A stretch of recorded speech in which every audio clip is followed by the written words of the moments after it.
సర్వమంగళమాంగళ్యే శివే సర్వార్థసాధకే శరణ్యే త్రయంబకే దేవి నారాయణి నమోస్తుతే. జ్యోతిషాభిమానులందరికీ నమస్కారం. మాసఫలం కార్యక్రమానికి స్వాగతం. 2025 సెప్టెంబర్ మాసంలో 12 రాసుల వారి యొక్క మాస ఫలితాలు. ఇప్పుడు 12 రాసుల్లో ముందుగా మేషరాశి వారు. ఈ సెప్టెంబర్ మాసం అన్నటువంటిది రిపీట్ ఈ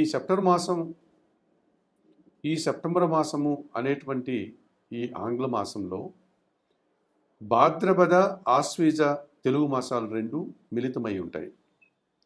ఇక గ్రహాల స్థితిగతుల గురించి వాటి మార్పుల గురించి మనం పరిశీలిస్తే ఈ 2025 సెప్టెంబర్ మాసంలో సూర్య భగవానుడు సెప్టెంబర్ 16 వరకు సింహరాశిలో, ఆ తర్వాత కన్యారాశిలోనికి ప్రవేశిస్తాడు. కుజుడు సెప్టెంబర్ 14 వరకు కన్యారాశిలో ఉండి ఆ తర్వాత తులారాశిలోనికి ప్రవేశిస్తాడు. బుధగ్రహము సెప్టెంబర్ 15 వరకు సింహరాశిలో ఉండి ఆ తర్వాత కన్యారాశిలోనికి ప్రవేశిస్తాడు. గురువు యథావిధిగా మిథున రాశిలోని ఈ నెలంతా కూడా తన సంచారాన్ని కొనసాగిస్తాడు. ఇక శుక్రుడు సెప్టెంబర్ 14 వరకు కర్కాటక రాశిలో ఉండి ఆ తర్వాత ఆయన సింహరాశిలోనికి ప్రవేశిస్తాడు. శని భగవానుడు మీనములో యథావిధిగానే ఆయన సంచారాన్ని కొనసాగిస్తాడు. ఇక రాహుకేతువులు రెండూ కూడా, రాహువు కుంభరాశిలో, కేతువు సింహరాశిలో తన సంచారాన్ని కొనసాగిస్తారు. గ్రహాల యొక్క స్థితిగతులు ఈ విధంగా సెప్టెంబర్ మాసంలో ఉన్నాయి. ఈ సెప్టెంబర్ నెల 8వ తారీఖు నుండి అనగా సోమవారం నుండి ఈ సెప్టెంబర్ నెల 21 ఆదివారం అమావాస్య వరకు పితృపక్షాలు ఉన్నాయి. అనగా మహాలయ పక్షాలు ఈ సెప్టెంబర్ నెల 8వ తారీఖు సోమవారం నుంచి ప్రారంభమవుతాయి. మహాలయ అమావాస్య అనగా సెప్టెంబర్ నెల 21 ఆదివారం అమావాస్యతో అవి ముగుస్తాయి. ఈ పితృపక్షాల సమయంలో పితృదేవతలను పూజించుకోవడం, వారికి పిండ ప్రదానాలు, తిలాతర్పణాలు, వారి పేరు మీదుగా ఆహారాలు అనగా అన్నము, వస్త్రాలు ఇవన్నీ కూడా దానాలు చేసుకోవడం వల్ల పితృదేవతలు మరింతగా సంతోషించి దేవతల కంటే కూడా ఎక్కువగా మనల్ని ఆశీర్వదిస్తారు అని పెద్దలు చెప్పడం జరిగింది. ఈ పితృదేవత అర్చన కోసమే ఈ 15 రోజులు పితృపక్షాలని మన పెద్దవాళ్ళు నిర్ణయించడం జరిగింది. కనుక ప్రేక్షకులు, ఈ జ్యోతిషాభిమానులందరూ కూడా ఈ సమయాన్ని సద్వినియోగం చేసుకుని పితృదేవతల యొక్క ఆశీస్సులు పొందవచ్చు. ఇక సెప్టెంబర్ నెల 7వ తారీఖు అనగా ఆదివారం రోజు రాత్రి 10 గంటలకు సంపూర్ణ చంద్రగ్రహణం ఉంది. అది పూర్వభద్ర నక్షత్రంలో కుంభరాశిలో రాహుగ్రస్త చంద్రగ్రహణం ఏర్పడుతుంది.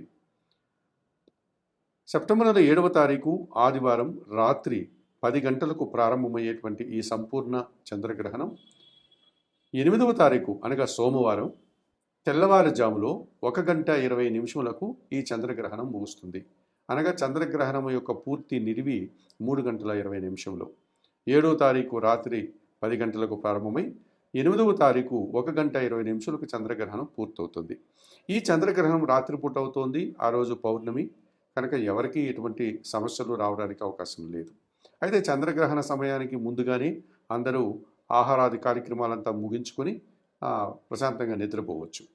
ఎవరైనా చంద్రగ్రహణ సమయంలో మేల్కొని ఉండే సందర్భం ఏర్పడితే వారు, ఇది రాహుగ్రస్త చంద్రగ్రహణం పూర్వభద్రలో ఏర్పడుతోంది కనుక దక్షిణామూర్తి శ్లోకాలు చదువుకోవడం, అలాగే శ్రీదేవి ఖడ్గమాల స్తోత్రం కానీ శ్రీ సూక్తం కానీ చదువుకోండి. లలిత సహస్రనామ స్తోత్రాన్ని చదువుకోవడం వల్ల వారు కాస్త ప్రశాంతంగా ఉండగలుగుతారు. ఇక ఇండ్లలో ఉన్నటువంటి ఆహార పదార్థాలు, బియ్యము, పప్పులు, కాయగూరలు, పండ్లు వీటి మీద దర్భపూసలను పెట్టి ఆ మరుసటి రోజు సోమవారం తెల్లవారుజాములో సూర్యోదయ సమయానికి అందరూ నిద్రలేసి ఇంటిని శుభ్రం చేసుకొని స్నానం ఆచరించి ఆ దర్భపూసలను తీసి పడవేసి ఆ ఆహార పదార్థాలన్నీ యథావిధిగా వాడుకోవచ్చును. సోమవారం రోజు ఉదయం స్నానం ఆచరిన తర్వాత ఇంటిని శుద్ధి చేసుకున్న తర్వాత మీరు పేద బ్రాహ్మణులకు కానీ పేదలకు కానీ మినుములు, బియ్యము, శనగలు దానం చేయడం వల్ల ఈ చంద్రగ్రహణానికి సంబంధించినటువంటి ఏవైనా ప్రతికూల ఫలితాలు ఉంటే వాటి నుంచి మీరు బయటపడడానికి అవకాశం ఉంటుంది. ఇక ఈ 2025 సెప్టెంబర్ మాసంలో 12 రాశుల గురించి మాట్లాడుకునేటప్పుడు 2025 సెప్టెంబర్ మాసంలో ధనుస్సు రాశి వారి యొక్క మాస ఫలితాలు. ఈ ధనుస్సు రాశి వారికి 6 గ్రహాలు అనుకూలంగా సంచరిస్తున్నాయి సెప్టెంబర్ మాసంలో. 70-80% శుభఫలితాలకు అవకాశం ఉంది. 2 గ్రహాలు మాత్రమే ప్రతికూలంగా సంచరిస్తున్నాయి. 2025 సెప్టెంబర్ మాసంలో ధనుసు రాశి వారికి భాగ్యాధిపతి అయినటువంటి సూర్య భగవానుడు సెప్టెంబర్ నెల 16 తర్వాత దశమ భావంలో కన్యా రాశిలోనికి ప్రవేశించడం వల్ల వృత్తి ఉద్యోగ వ్యాపారాల్లో అధికారుల అండదండలతో అభివృద్ధిని సాధిస్తారు, ఆదాయం అందుకుంటారు, ప్రభుత్వ పరమైనటువంటి సహాయం కూడా పొందగలుగుతారు, తండ్రి నుంచి కూడా సహాయం పొందగలుగుతారు. పంచమ వ్యయాధిపతి అయినటువంటి ఈ కుజుడు ఈ నెలంతా కూడా దశమ లాభభావాల్లో అనగా కన్యా తులా రాశుల్లో సంచరించడం వల్ల మీ ఆలోచనలు కార్యరూపం దాలుస్తుంది. సంతానం విషయంలో శుభపరిణామాలు చోటు చేసుకుంటుంది. భూవాహన లాభాలు, రియల్ ఎస్టేట్ రంగంలో అధిక లాభాలకి అవకాశం ఉంది. సప్తమ దశమాధిపతి అయినటువంటి బుధుడు సెప్టెంబర్ 15 తర్వాత కన్యా రాశిలో అనగా దశమ భావంలో సంచారం కొనసాగించడం వల్ల వ్యాపార అభివృద్ధి బాగుంది, జన సంబంధాలు పెరుగుతాయి, వ్యాపార విస్తరణ జరుగుతుంది, వృత్తి ఉద్యోగ వ్యాపారాల్లో ఆర్థికంగా బలం పుంజుకుంటారు. జన్మరాశ్యాధిపతి చతుర్థాధిపతి అయినటువంటి గురువు సప్తమంలో మిథున రాశిలో సంచారం కొనసాగించడం వల్ల సమాజంలో పేరు ప్రఖ్యాతులు, జీవిత భాగస్వామి విషయంలో సుపరిణామాలు, జన సంబంధాలు పెరగడం, కుటుంబంలో శుభ కార్యక్రమాల నిర్వహణ, విద్యా సంబంధమైన విషయాల్లో సత్ఫలితాలను అందుకుంటారు. షష్టమ లాభాధిపతి అయినటువంటి శుక్రుడు ఈ నెలంతా కూడా అష్టమ భాగ్యభావాల్లో అనగా కర్కాటక సింహరాశుల్లో సంచరించడం వల్ల శ్రీజన సహకారంతో ఒక గట్టి పోటీని ఎదుర్కొని విజయం సాధిస్తారు. అలాగే విందు వినోదాల్లో పాల్గొంటారు. శుభ కార్యక్రమాల్లో మీరు సంతోషంగా ఆనందంగా కాలం గడిపే పరిస్థితి కనిపిస్తుంది. తృతీయంలో కుంభరాశిలో రాహు సంచారం వల్ల జన సహకారము, విదేశీ వ్యవహారాలు, నూతన వ్యక్తుల వల్ల లాభాలు అందుకుంటారు. 2025 సెప్టెంబర్ మాసంలో ధనుసు రాశి వారికి సూర్యుడు, కుజుడు, బుధుడు, గురువు, శుక్రుడు, రాహువు 6 గ్రహాలు అనుకూలంగా సంచరిస్తూ అధికంగా సుఫలితాలను అందిస్తున్నాయి. ఇక ప్రతికూలంగా ద్వితీయ తృతీయాధిపతి అయినటువంటి శని భగవానుడు చతుర్థములో అనగా అర్ధాష్టమంలో మీనరాశిలో సంచరించడం వల్ల కుటుంబంలో అశాంతి, అనారోగ్య సమస్యలు, మీ మాటల వల్ల అపార్థాలకు అవకాశం ఉంది. భాగ్యములో సింహంలో కేతువు సంచరించడం వల్ల తండ్రి ఆరోగ్యం విషయంలో జాగ్రత్తలు, కొన్ని ఆటంకాలను, కొన్ని నిరాశను పొందాల్సిన సందర్భాలు కనిపిస్తుంది.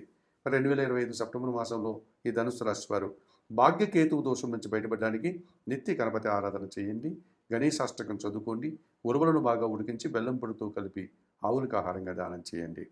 అర్ధాష్టమ శని దోషం ఉంది కనుక ఈశ్వర దర్శనం లేకపోతే శనీశ్వర దర్శనం చేసుకోండి, బిల్వాష్టకం చదువుకోండి, వయోవృద్ధులకు నేరేడు పళ్ళు దానం చేయడం వల్ల ఈ ధనుసు రాశి వారు సెప్టెంబర్ మాసంలో మరింతగా మంచి ఫలితాలను అందుకోగలుగుతారు. 2025 సెప్టెంబర్ మాసంలో కుంభరాశి వారి యొక్క మాస ఫలితాలు. ఈ కుంభరాశి వారికి 2 గ్రహాలు మాత్రమే అనుకూలంగా సంచరిస్తూ 20-30% సుఫలితాలు అందిస్తున్నాయి.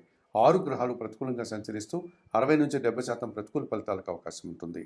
గ్రహాలు ప్రతికూలంగా ఉండే సమయంలో ఈ కుంభరాశి వారు మౌనం వహించాలి, తమ పని తాము చేసుకుంటూ వెళ్ళాలి, భగవంతుని మీద భారం వేయాలి, రాబోయే మంచి రోజుల కోసం నిరీక్షించాల్సి ఉంటుంది. 2025 సెప్టెంబర్ మాసంలో ఈ కుంభరాశి వారికి పంచమ అష్టమాధిపతి అయినటువంటి బుధుడు ఈ నెలంతా కూడా సప్తమ అష్టమ భావాల్లో అనగా సింహ కన్యా రాశుల్లో సంచరించడం వల్ల మీ ఆలోచనలు కార్యరూపం దాలుస్తుంది. సంతానం విషయంలో శుభ ఫలితాలు అందుకుంటారు. వ్యాపారాభివృద్ధి, ఆర్థికాభివృద్ధి, ఉద్యోగంలో పదోన్నతులు, ఆర్థికంగా బలం పుంజుకుంటారు. మరి ద్వితీయ లాభాధిపతి అయినటువంటి గురువు పంచమ భావంలో మిథున రాశిలో సంచరిస్తున్నాడు కనుక సంతానం విషయంలో సుపరిణామాలు, మీరు అనుకున్న పనులు అనుకున్నట్లుగా పూర్తి చేస్తారు, మీ మాటకు విలువ పెరుగుతుంది, సమాజంలో గుర్తింపు, విద్యా సంబంధం విషయాల్లో కూడా మంచి ఫలితాలను అందుకుంటారు.